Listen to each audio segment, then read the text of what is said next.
Hello everybody and welcome back to Odin's Movie Blog. I am the Critic Who's a Cynic, and today we have another article, this time from The Motley Fool. This is a company that's been around for like 25 years. They get involved with stocks and financial planning and things of that nature, so definitely not a small site by any means, but we now have another article. I don't know what's going on with this weekend, because yesterday we also had another article from a much smaller site, but still an article nonetheless. Now we have another one, and I feel like maybe some people are starting to wake up to this. I mean, The Motley Fool is not a Forbes. It's not, a big, media consumption company. It's not a huge, commentary site, but still, it's an article about Star Wars, and I think it tells some really interesting information from what I've skimmed over so far. So let's dive in. It says, is Disney's Star Wars universe imploding? Well, I think anyone that's been a part of this community, that's been a part of any of the other communities that have been on YouTube especially, know that it really is imploding, especially with Kathleen Kennedy and Rian Johnson at the helm. But let's see what information he tries to talk about. So this is from Keith Noonan of The Motley Fool. So he says, Disney's Star Wars franchise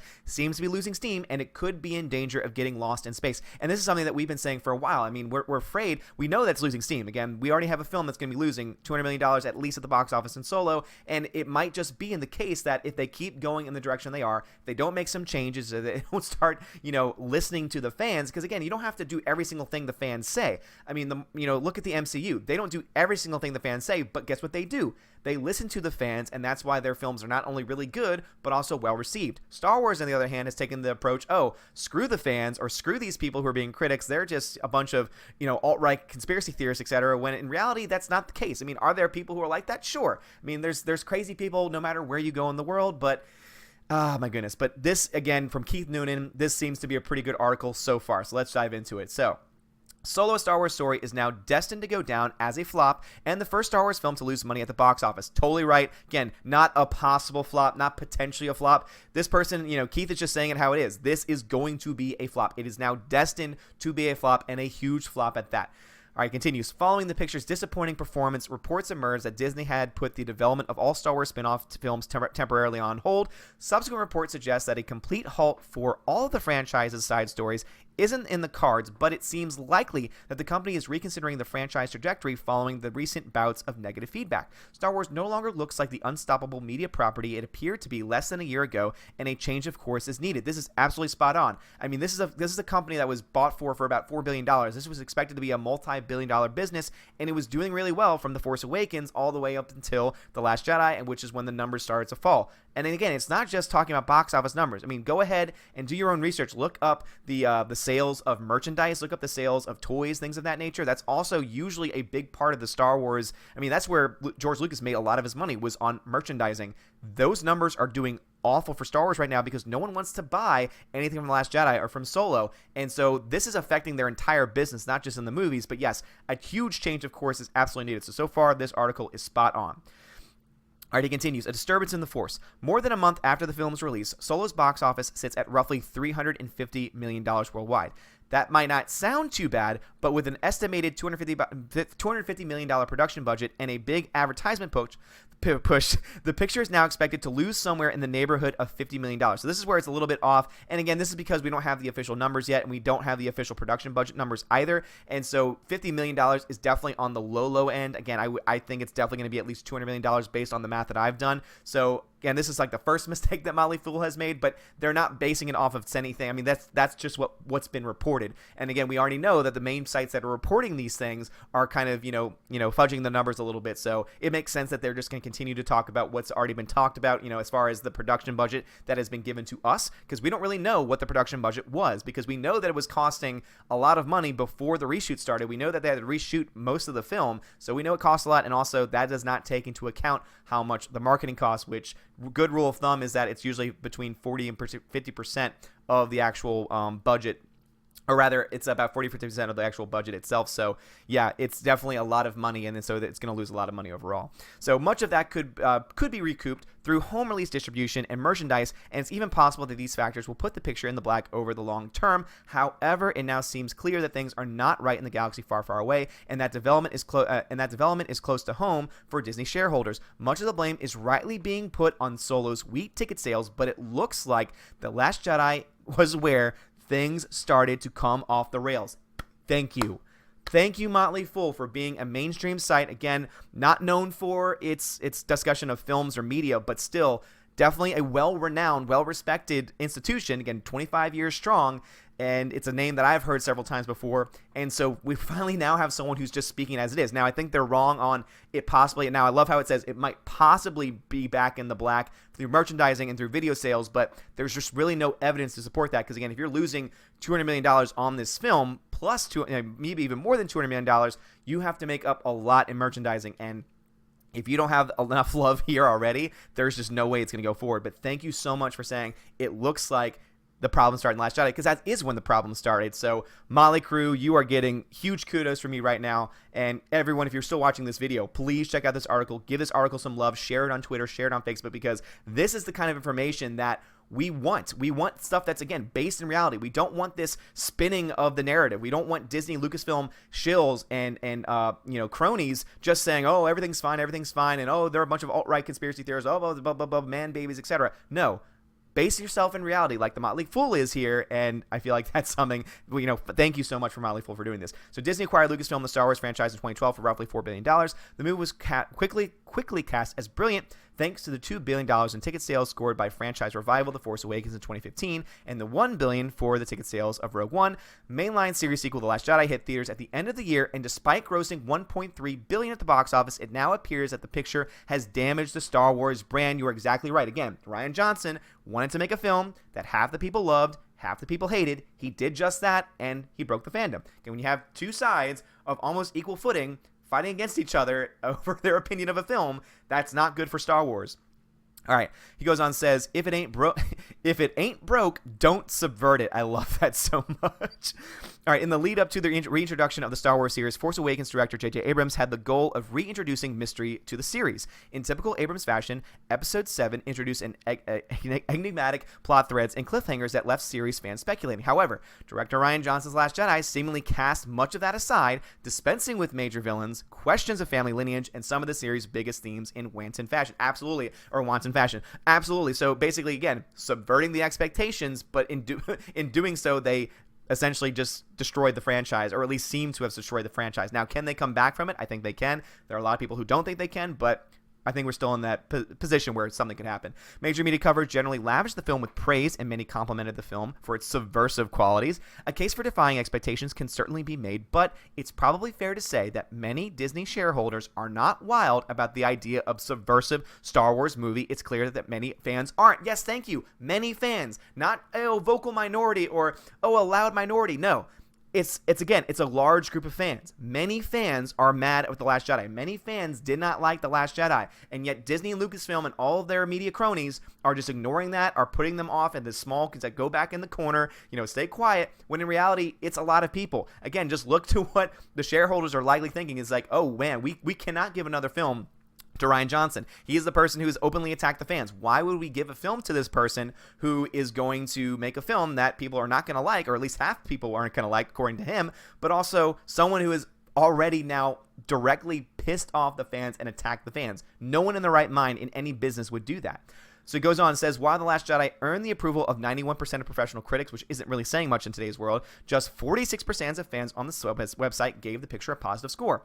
That level of audience dissatisfaction likely played a part in Solo's shockingly low box office take, and it underscores the dilemmas facing the franchise going forward. Yes, thank you so much. Motley Fool, thank you for making this article. Guys, again, please share this, because this is something where we need to show the support. We need to get this around, because this is something that all the media cronies, everyone at Lucasfilm, everyone, especially the shareholders, need to hear, is that, yes, this is what is true. This is an article that's actually based in reality. It's not just making up nonsense. This is something that's based in reality, talking about the numbers and just keeping things straight. Oh, man, it's so great to have good articles that are actually common sense. All right, he goes on and says, The Last Jedi treatment of the Star Wars franchise and its classic characters confounded and alienated a significant portion of the series fans. Yes, thank you. A significant portion. Not a very small group, a significant portion. Making the matters worse, Disney employees and media outlets have at times seemed eager to attribute dissatisfaction with recent entries in the Star Wars franchise to personal shortcomings among the fan base, a tactic that all but guarantees continued controversy. Yes, thank you. all of this attacking by Rian Johnson, all of this attacking by Pablo Hidalgo and Chuck Wendig and everyone that's involved with Lucasfilm right now, those are the people that are just making things worse, because you took something that you could have said, hey, it wasn't very good, we made some mistakes, we're going to make some changes going forward, and the fans would have been like, well, thank you for at least recognizing that, thank you for at least hearing us. But instead, what are they doing? They're doubling down, saying, no, you don't know what you're talking about, you're stupid, you have no idea what's going on, and what's happening? You're continuing the anger and frustration, and also that anger and frustration is building over, and it is affecting the Star Wars universe. So, oh my goodness, have I said how awesome this article actually is? All right, he goes on, fighting the fans. The old adage that the customer's always right is a simplification, but at the very least, it's probably not a good idea to take a hostile stance towards some of the franchise's biggest fans. Thank you. The ad especially is true when series enthusiasts have played such a big role in sustaining the property's cultural cachet over the last 40 years, especially during the prequels. Again, the prequels were critically destroyed, and fans were not huge fans of it either. Again, I would say a large portion of the fan base did not like the prequels, but guess what? It was the hardcore fans that kept the love going so that they could eventually make The Force Awakens. I'm sorry, but why would you be attacking these people? It makes no sense. Even Mark Hamill, the actor who portrays Luke Skywalker, voiced dissatisfaction with his character's progression in The Force Awakens and The Last Jedi. Yep. Shockingly, the actor did so during numerous press appearances promoting the films, behavior that's pretty much unheard of because media events are meant to present projects in the best possible light. When you have one of your star actors saying negative things about it and questioning the director and questioning the direction, that is not a good thing. That should have been like the first warning sign for The Last Jedi. We didn't really see it. We didn't really expect it at the time, but all of us should have been like, red flag, this is not going to be good. And then eventually we saw it, and of course now we know. All right, so it seems like Disney proceeded with the expectation that the core Star Wars audience would show up for its new movies no matter what, and it could instead focus on broadening the appeal of the franchise. On the other hand, an entry like The Last Jedi seemed to take a more overt political position at a time when polarization is running high, and that issue appears to have been exacerbated by interactions between people involved with the franchise and social media users. You are totally spot on here. The fact that we live in such a polarized world today, again, I'm not going to get into the politics of everything, but you cannot deny we have a very polarized society, that you would release a film like this and you would expect Star Wars fans to just say, yes, please polarize the Star Wars universe. Again, we watch these films, I've said this so many times before, we watch these films to escape. It's a galaxy far, far away, meaning that we want our minds and our hearts to be brought away from the world we're living in just for a brief 2 hours, 2.5 hours max, so that we can enjoy, because there's just so many bad things. There's so much crap happening in the world today. Sometimes we just need an escape. Sometimes we just need to get away from it for a little while. And the fact that you, Rian Johnson, and Kathleen Kennedy have brought all of this nonsense, this polarization into Star Wars, is one of the many factors as to why the franchise is now flailing. Oh my goodness, this is fantastic. This is so fantastic. In response to some of the controversy surrounding Last Jedi, Abrams said, if you are someone who feels threatened by women and needs to lash out against them, you can probably find an enemy in Star Wars. Again, what in the world has that to do with anything? There are surely fans upset about the franchise's new focus on bringing in more female viewers, but there's probably a larger subset of the dissatisfied enthusiasts who probably don't think the new movies are very good. Exactly. Is there a small portion that might be sexist? Sure. Again, in any group, they're going to find someone who's going to be on the extreme. But a large portion, a huge portion, a majority, a vast majority don't like the new films, not because they have strong female characters, but because they're not very good and the stories aren't very good. So, oh my goodness, guys. Motley Fool, you are just making me so happy right now. This is what I feel like this is what the fan base needed. We need someone who had, at least a bigger voice, which the Motley Fool seems to have, to put something out here like this. I hope more people follow suit and follow in the same spirit, because this is what we want. We want to know that we're being heard, and we want to know that change is going to happen, because if it doesn't happen, I'm sorry, but the films are going to be affected by it, as we've already seen with Solo. Production talent and character issues. The new Star Wars universe also seems to have been negatively impacted by a series of personnel choices and changes. Directors Phil Lord and Christopher Miller were taken off Solo late in development in order for Ron Howard to come in and finish the film. Jurassic World director Colin Trevorrow was originally slated to direct Episode 9, which is currently slated to hit theaters next year, but he left the project in 2017 due to creative differences. That job will instead revert to J.J. Abrams. Reports also suggest that franchise head Kathleen Kennedy could depart from her position this fall. I sure as hell hope so, because she is one of the main primary reasons why we're having problems. The death of Carrie Fisher prior to release of Last Jedi highlights the fact that the stars of the original trilogy were getting up there in years. Disney needs a new, younger cast to relaunch the global mega franchise. Still, there are many Star Wars fans who feel the legendary characters like Luke, Leia, and Han didn't get the treatment they deserved, and that the main franchise's new leads are lacking by comparison. Absolutely. So again, it's not that we don't mind new characters. It's not that we don't want to have new characters in the franchise. It's that they're not very good, and also you made those characters at the expense of the original characters. That is what the biggest problem is, because again, I've said this before, we are never going to see Han, Leia, and Luke all together on the same screen ever again. We're never going to see that again. We're never going to see the original three on screen together ever again.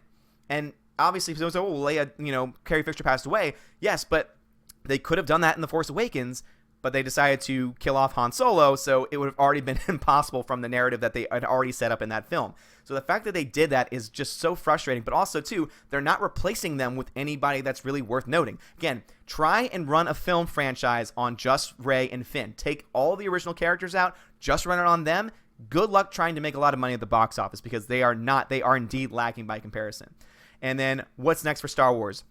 The risk posed by failing to satisfy core Star Wars fans extends far beyond the company's film business. Disney Star Wars attractions are set to open in its Florida and California theme parks next year, and the company is no doubt counting on these park expansions to be significant draws. Rather than aiming to subvert series tropes and fan expectations, the company should probably keep it simple going forward. Subversive is the kind of descriptor people might want to see attached to a Brooklyn art installation. It's probably not the best characteristic for major installments in the mega franchise that's at the heart of the biggest new additions to your theme park and one of the biggest assets for your consumer products division and upcoming streaming service. You are absolutely right. Again, when you hear subversive, you think about art. You think about smaller indie films. You don't think about large, big budget films like Star Wars, because guess what happens? You alienate a large portion of your audience, and it has effects on your numbers. So if you want to do that, don't expect to make any money, and in fact, expect to lose money, seeing that you put so much money into these projects in the first place. There's still a lot that can be done. With Star Wars universe, ironically, dissatisfaction with the recent movies has increased reverence and nostalgia for the oft-derided prequel trilogy. I will totally agree with that. The prequel trilogy is now looking a hell of a lot better than The Last Jedi and this new trilogy.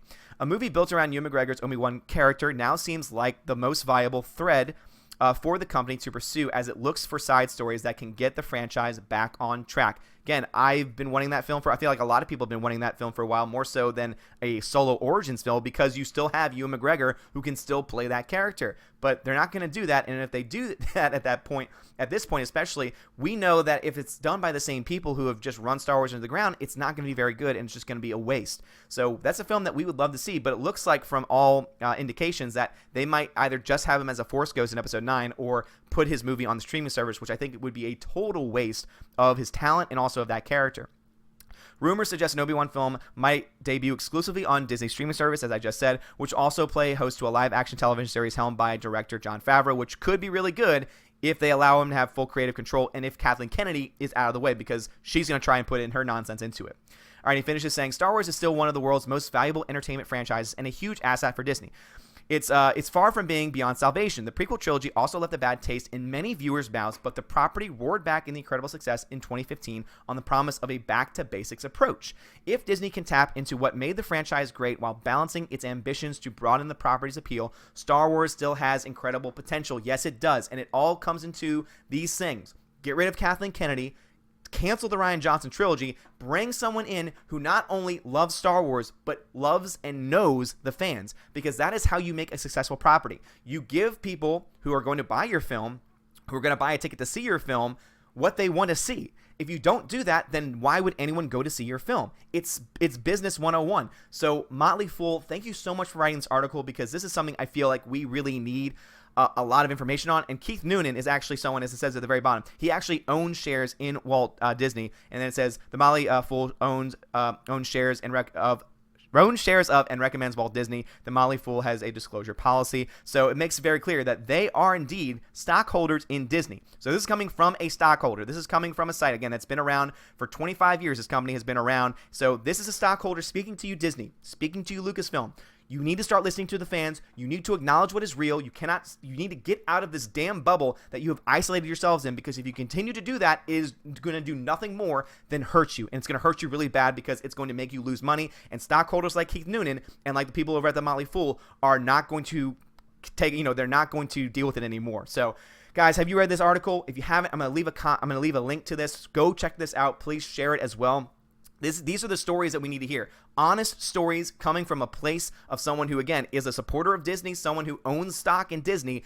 And these are the kind of stories that we need to see, because these are the stories that are actually based in reality. There's not at any point did he attack fans. Did he make up things that just aren't based in reality? This person stayed to the numbers, stayed to the facts, and that's what we want to see, especially not only in our films, but also, of course, in the media that we consume as well. So thank y'all very much for watching. If you like this video, smash that thumbs up, hit that subscribe if you haven't done so already. I greatly appreciate every single person that has just subscribed to my channel. I'm sorry, it's just it's been a long day already. That has subscribed to my channel, and I greatly appreciate every single one of y'all. So thank y'all so much for joining me today. Have a great day, and as always, God bless.